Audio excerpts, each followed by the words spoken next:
این خاک عالم آقا ما داشتیم از شمال برمیگشتیم زدیم بغل بریم دستشویی، دیدم این خانومی وایستاده جلو دستشویی خیلی ناراحته. رفتم گفتم خانم چی شده؟ گفت گردنبندم افتاد داخل دستشویی.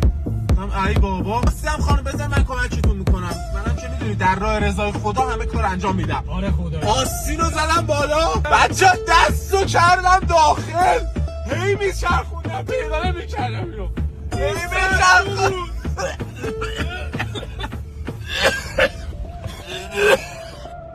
دستو کردم چرخوندم پیدا، یهو دستم به یه چی خورد، اینو کشیدم بالا، اینم به کردم منه و هیچی اومدم بیرون. این کسی که مدال گرفته اینجوری کردم من دوردم بالا. آره مدال من آوردم بیرون. گفتم مریم خانم بفرمایید. گفت خیلی ممنونم. گرفت ازم گوشو در بود زنگ زد.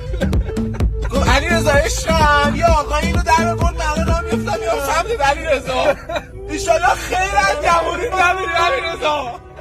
علیرضا این دست که دیگه دست نشد برای من. خب بوی خوبش برای تو، بوی عرش برای من علیرضا. خب بوی ملونش برای تو، رنگ زرد